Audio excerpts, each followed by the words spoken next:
Friends, welcome to my channel BTech study kit. Topic వచ్చేసి compiler and difference between compiler and interpreter చూద్దాము. ఈ subject is related to compiler design. So let's get started.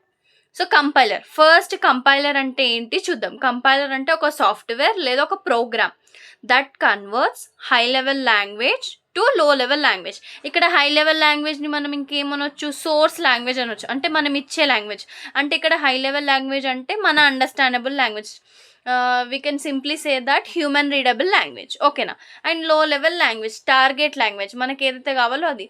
ఇక్కడ లో level language అంటే మనం ఏం చెప్పొచ్చు అంటే మిషన్ కోడ్ లైక్ దట్, ఓకేనా. So this is called compiler.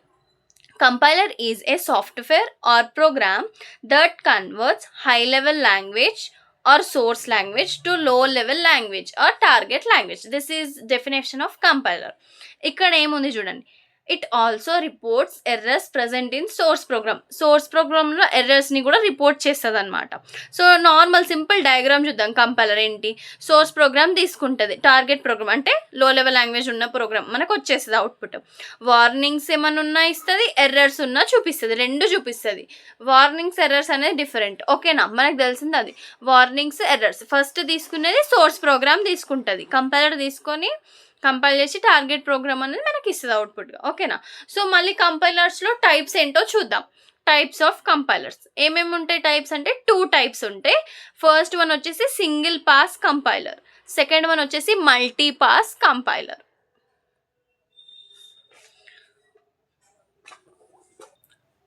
First one చూడండి, సింగిల్ పాస్ కంపైలర్. ఈ వర్డ్లోనే మనం చెప్పొచ్చు అసలు డెఫినేషన్ ఏంటి అంటే సింగిల్ పాస్ అంటే ఒకటే కంపైలర్ అని అర్థం. It is a type of compiler that process the source code by once. అంటే సోర్స్ కోడ్ని ఒకటేసారి కంపైల్ చేస్తుంది అనమాట, ప్రాసెస్ చేస్తుంది, ఒకటేసారి ప్రాసెస్ చేస్తుంది అనమాట. మల్టీ పాస్ అంటే మల్టిపుల్ టైమ్స్ని కంపైల్ చేస్తుంది, అంటే ప్రాసెస్ అవుతుంది అంతే meaning. It is a type of compiler that process the source code multiple times. Single అంటే 1 టైం, మల్టిపుల్ అంటే మల్టిపుల్ టైమ్స్, ఓకేనా. అండ్ నెక్స్ట్ ఇప్పుడు main difference between compiler and interpreter చూద్దాం మనం.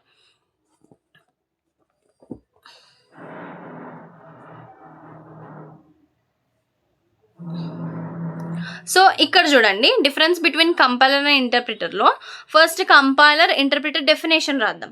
సో ఇక్కడ ఏంటి మనకు తెలిసింది, compiler is a software or program that converts high level language to low level language. ఇది ఇప్పటిదాకా మనం డెఫినేషన్లో చూసాం. ఇంటర్ప్రిటర్ కూడా సేమే, బట్ వన్ మోర్ డిఫరెన్స్ ఏంటి అంటే లైన్ బై లైన్. ఇది సేమ్ చూడండి, interpreter is a software or program that converts high level language to low level language. రెండు ట్రాన్స్లేటర్స్ అనమాట, ఇక్కడ ట్రాన్స్లేట్ చేస్తాయి. బట్ ఇది ఒకటేసారి ఓవరాల్గా ఒకటేసారి కంపైల్ అయిపోతుంది అనమాట. ఇది ఏంటంటే లైన్ బై లైన్ కంపైల్ అవుతుంది, ఓకేనా. ఇంటర్ప్రిటర్ యూజ్ చేస్తే లైన్ బై లైన్ అనేది ప్రాసెస్ అవుతుంది అనమాట. అండ్ నెక్స్ట్ పాయింట్ చూద్దాం. It takes entire program at once as an input. చెప్పాను కదా ఒకటేసారి అవుతుందని. సో ఎంటైర్ ప్రోగ్రామ్ని ఒకటే ఇన్పుట్ లాగా తీసుకొని మనకు అవుట్పుట్ అనేది జనరేట్ చేస్తుంది. ఇక్కడ ఏంటి మరి, సింగిల్ లైన్ బై లైన్ అని మనకు తెలుసు కదా, అదే. It takes single line of code at a time. ఒక్కొక్క స్టేట్మెంట్ని తీసుకుంటుంది అనమాట 1 టైం. ఇదేంటంటే ఓవరాల్ ప్రోగ్రామ్ని ఒకటేసారి తీసుకుంటుంది, ఓకేనా. And next point, speed is high. ఎందుకంటే ఒకటేసారి మనం మొత్తం తీసుకుంటున్నాం కదా కంపైల్ చేయడానికి, సో స్పీడ్ అనేది ఎక్కువ ఉంటుంది. సో ఇక్కడ ఏంటంటే లైన్ బై లైన్ ఒక్కొక్క తర్వాత ఒక్కొక్కటి, సో ఈ స్పీడ్ ఈజ్ స్లో కదా.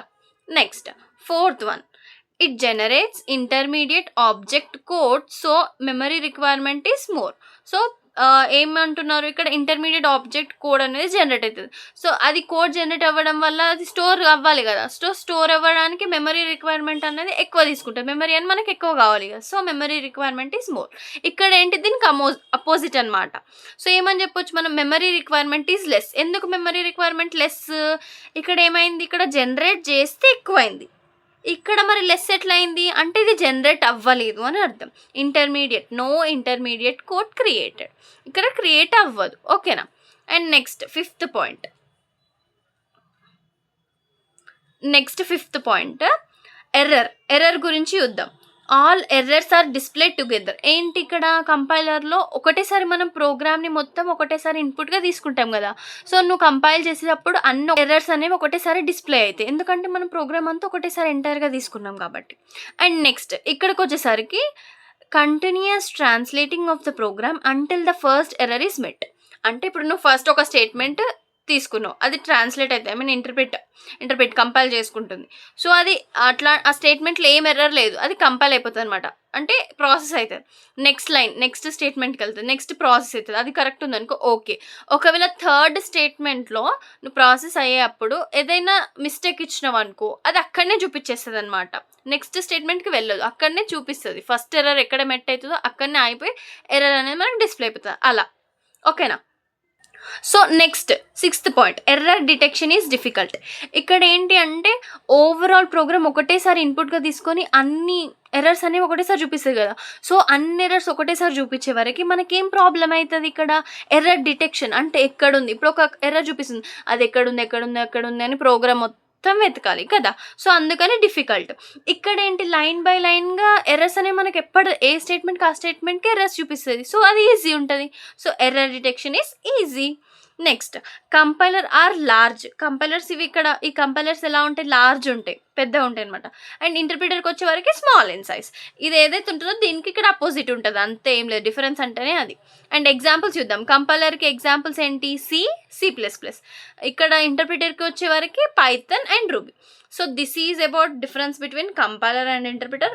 ఈ వీడియోలో మనం చూసింది compiler definition and the difference types of compilers and difference between compiler and interpreter. So please like, share and subscribe to my channel. Bye friends.